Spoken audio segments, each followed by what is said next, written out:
Okay, yes, class. So, good evening. In the last class, we have completed with Biot-Savart's law, right? Biot-Savart's law is over, and all the applications also we have covered. What were the applications that we had seen? Firstly, finite wire, which is not in your syllabus, so that we have not discussed in detail, but a bit glance of it I have already told you. Then we had seen the infinitely long wire. Infinitely long wire is over, and then semi-infinite in the straight wires. Then in the circular portions, you have the complete circular loop, semicircular loop, and the circular arc.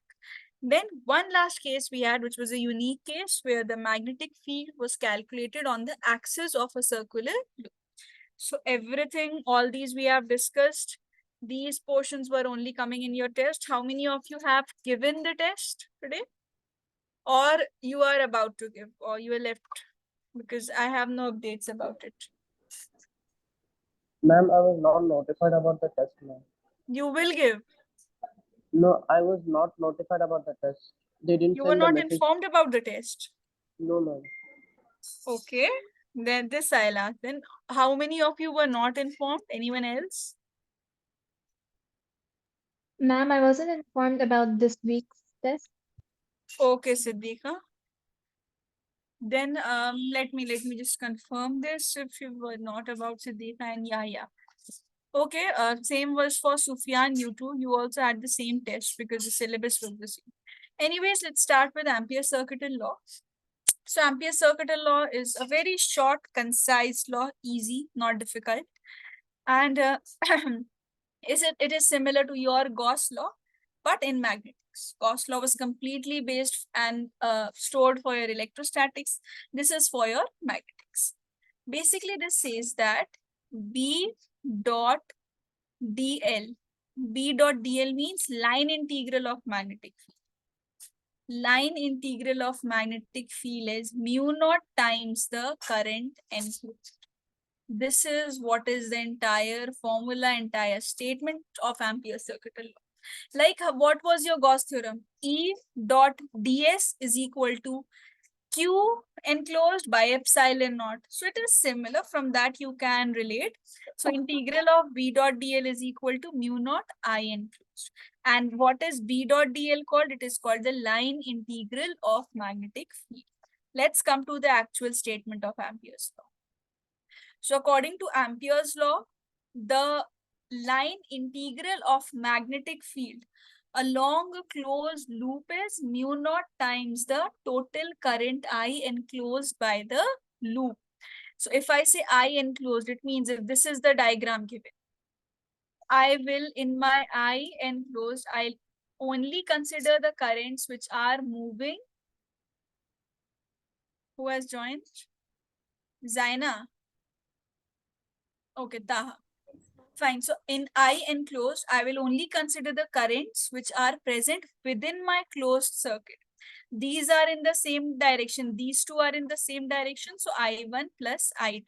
And I3 is in the opposite direction. Cross we use for inwards. Dot we use for outwards. So this is minus I3. This is what is the total current. So be very careful when you are writing the total current, because you have to use the current which is only enclosed within the circuit. Okay, write down this introductory part. In the way we had the Gaussian surface, here we'll be having the Amperian zone.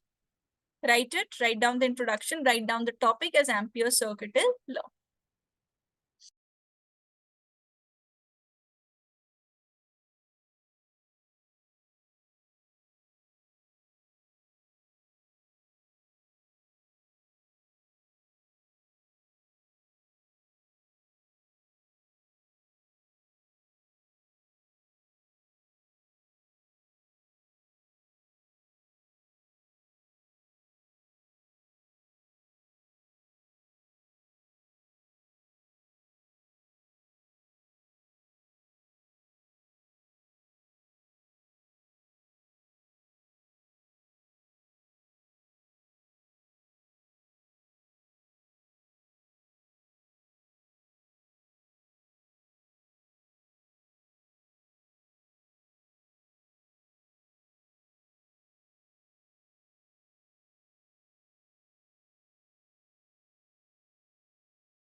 Okay, now see, let's discuss what is this Amperian loop. So, like any other loop, this has to be closed. This is one condition which is there. The way we have Gaussian surface. So in Gaussian surface, what we have studied. In Gaussian surface, we see it has to be a closed surface, right? So it should be closed. Secondly, magnetic field has to be either tangential or perpendicular to it, right? Tangential or just perpendicular. So it's like if this is my Amperian loop, magnetic field will be falling like this. This is not a condition. It's just a case which is possible. And this is a condition that it has to be uniform throughout the. If you get variable magnetic field, now then multiple loops have to be drawn. All right, so magnetic field should be uniform throughout the. So these are the definitions of Amperian loop. And this I'll tell you. First, write down this quickly, then I'll tell you the small little derivation. Write it.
Okay, now let's go step by step. So first step always remains same. That is choose an Amperian loop. Now for the derivation purpose, we'll take a straight wire, and for the straight wire, we draw. See, if this is a straight wire, suppose current I is going through it. So the loop that we take is this Amperian loop. This is the Amperian.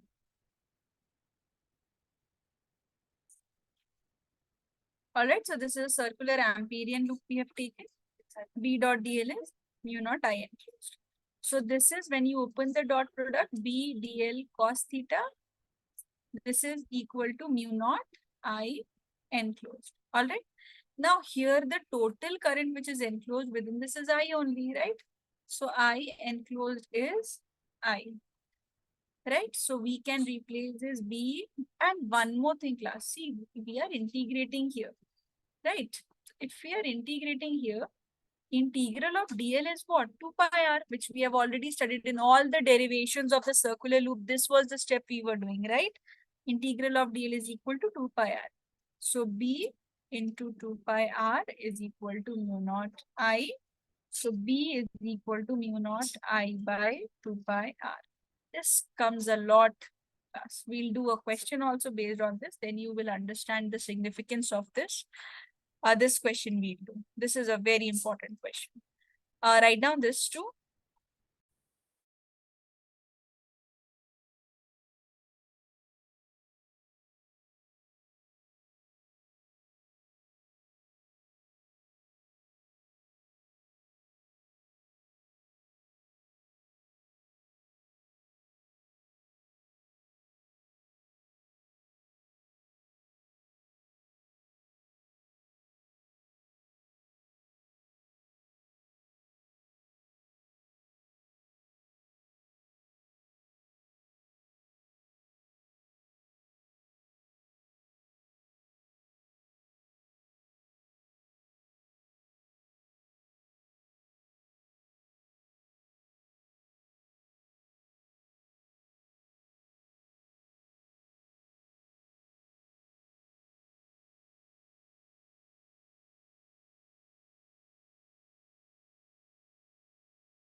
See, this says that a long cylindrical wire of radius A has current I flowing.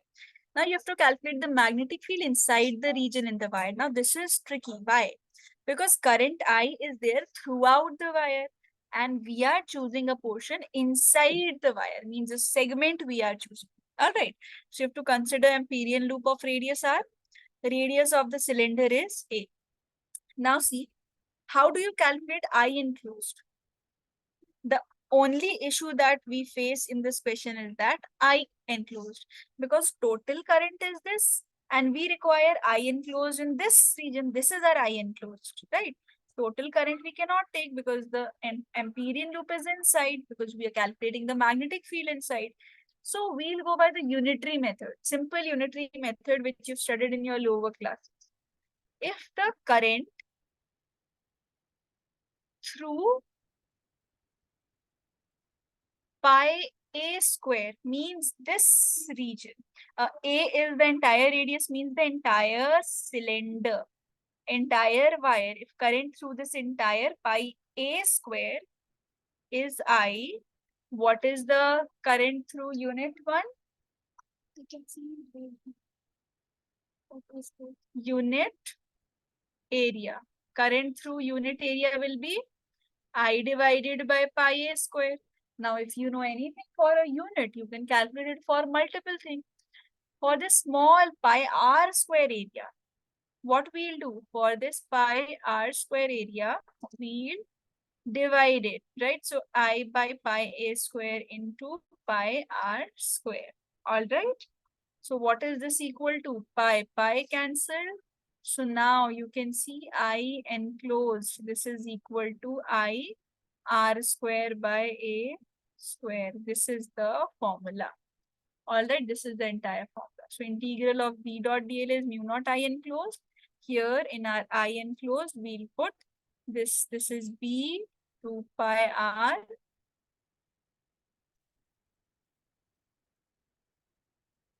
This is mu naught I enclosed is I r square by a square. R and the square is cancelled. All right. So what are we left with?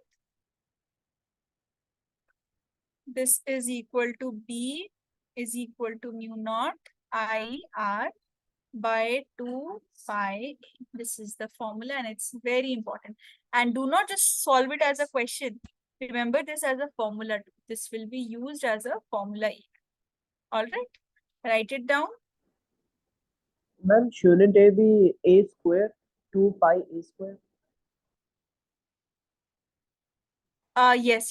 Here it's a square. Correct.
Yes, now the applications of Ampere circuital law, we have two devices. One is a solenoid, other is a toroid. So solenoid we'll start. See, when we had started with magnetics, that time I had told you that there are sources of magnetic field, right? One of the sources I told you that the solenoid and toroid also produces magnetic field. And two out of all the sources which were written were only there in your syllabus. These two were, one was Biot-Savart's law, that is current carrying element. Another one is solenoid and a toroid. Now we'll start with a solenoid. What's a solenoid? Basically, it has n number of turns of copper insulated copper wire. So it's written also, it consists of number of turns of insulated copper wire like this. You curl it and transform it into a helical form. This is what is called a solenoid. Current flows from here and these rings have the radius r. The wounds which are formed, the circular wounds, these have the radius r. Now, see, if I have this solenoid like this and if I cut it transversely, means like this, if I cut it thin slice, transverse you get, means in this plane if I cut it, so I'll get this medium. All right.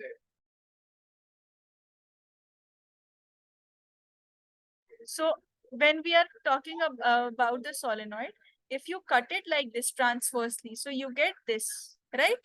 What is this? This is one wire. This is another wire. Means this portion, the turnings are like this. So current is going in, current is going in, coming out, going in, coming out, going in, coming out. Like this, the copper wire is, this is a single copper wire. It says that this is showing the transverse section. That's why these outwards field lines are showing. So outwards, then inwards, outwards, inwards, outwards, inwards, like this. All right. This is how we have it. From here, if you start, this is outwards, inwards, right? Like this. You will.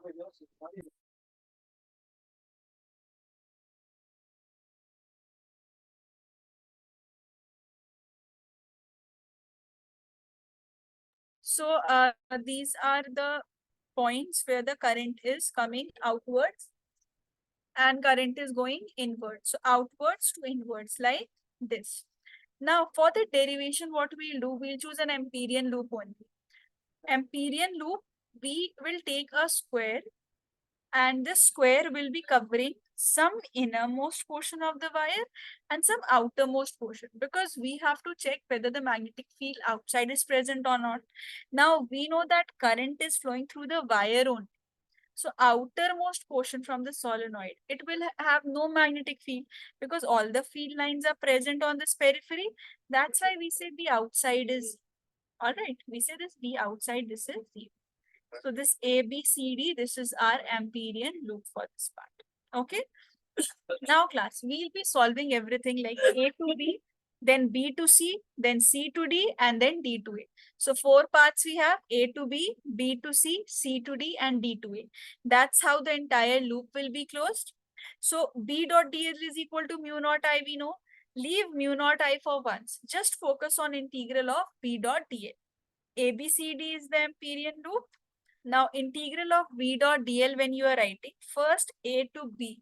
Look, in A to B, this is exactly aligned and this is parallel with the wire. So this will be making an angle of 0 degree. But CB and DA both are perpendicular to the wire. All right. And lastly, in CD, the issue is that this is also making angle 0 degree, but this is outside. So it means no magnetic field is present, right? No magnetic field is present.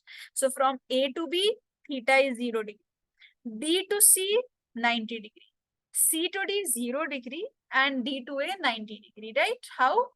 These two are making 0 degree angle. These two are making 90 degree. Now, if this is cos 0, this will be only BDL, right? Or even if we take the length as L, let me take the length as simply length as L. Now, plus BDL cos 90 degree. Cos 90 degree straight away 0. So this is 0. Now, this is BDL cos 0 degree. But we cannot write this as BDL. Why? Because B is 0. Magnetic field outside is 0 and the CD portion is outside the wire. So this is also 0. And again cos 90. So net magnetic field we are getting is BL only. Now we will multiply the wire with n number of times. Okay, BL is equal to mu naught Ni, but for all the loops, n number of turns of L length. That's why we are writing length. Length gets cancelled. You have the formula of B as B is equal to mu naught Ni. This is the formula of magnetic field. Now, what is meant by each term? Let us understand. First, see this B is equal to mu naught Ni. If n is small, n is this. For n L length, we'll have NL. Now, if this is the case, NL is present. If NL is present, so see, this is done. BL is equal to mu naught Ni and NL we have multiplied, right? Here we have already multiplied it with NL. So LL got cancelled. Now, when we are understanding each term, B is equal to mu naught Ni. Now, the small n is per unit length. So if let's say number of turns, let's say number of turns, this is capital N. This is number of turns. And N is number of turns per unit length. And L is the length. So how can we write this? Small n as. Small n can be written as capital N by L. So B can be written as mu naught Ni. N means capital N by N and then I. This is also a formula which you can write. And one more thing, if we are talking about the ends of the solenoid, then magnetic field is written as mu naught Ni by 2. This derivation for this portion, end one, this is not there in your syllabus, so you don't have to. So remember, small n has to be expressed in this. Now you have to be careful when you are reading the question. If number of turns per unit length is given, then straight away use this formula.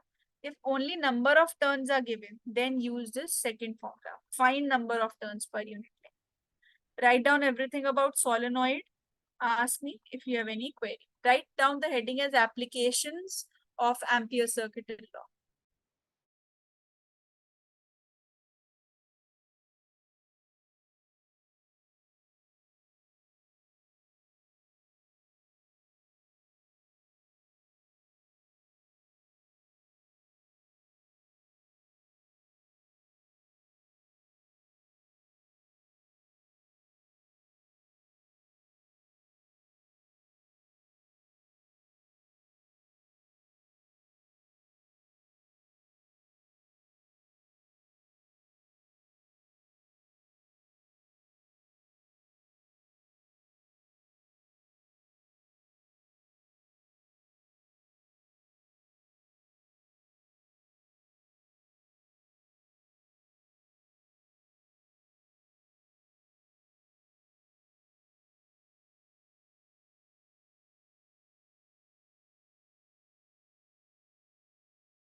Zaina, how it will be 2 bi? Just single BL we are adding. This is 0, na?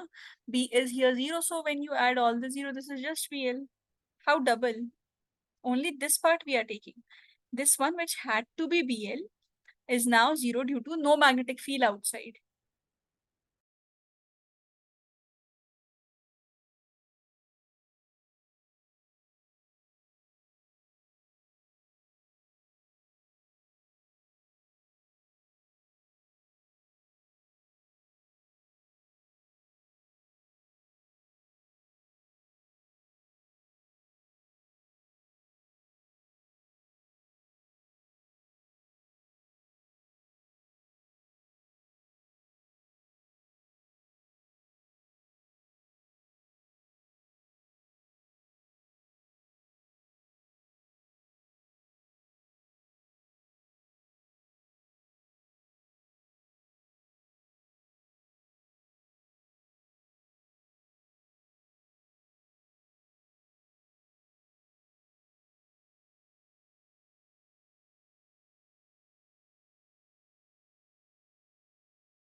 it says that a solenoid coil of 300 turns per minute is carrying a current of 5 amperes. The length of the solenoid is 0.5 meters and has a radius of 1 centimeter. You have to find the magnitude of magnetic field inside the solenoid. So this is number of turns per unit length is given. That means your number of turns, this is here is 300 per unit length is 1 meter. So N by L, which is small n is already given as 300, right? So a solenoid coil of 300 turns per meter. So 300 turns per meter means number of turns per unit length are given. So current, when we are calculating, current is 5 amperes. Length of the solenoid is 0.5 meters. So a radius of the solenoid is given just to compare it. Why is the radius given? We do not use the radius in the formula. So you will see that radius is greater. The length is very much greater than the radius here, right? If the length is very much greater than the radius here, then we use the formula P is equal to mu naught Ni. So magnetic field will be, see what is mu naught? This is 4 pi into 10 to the power minus 7. Number of turns per unit length, this is already given as 300. So when you multiply it with 5, so straight away N is given, so we don't have to multiply much. This much Tesla will be the answer. All right, but see, in this question, a solenoid of length for 0.5 meters has radius 1 centimeter and it is made up of 500 turns. Now, number of turns, this is just capital N is given as 500. Length is given as 0.5. Right, so small n you have to first calculate 500 by 0.5, which is equal to 1000 turns per meter, like this. Now the current here is also 5 amperes. So B is equal to mu naught 4 pi into 10 to the power minus 7. N, now we have calculated Ni. So this is the difference which you have to remember. When the number of turns per unit length, these are mentioned, and when you have to calculate it. Understood? We'll start with toroid in the next class. Quickly write down this.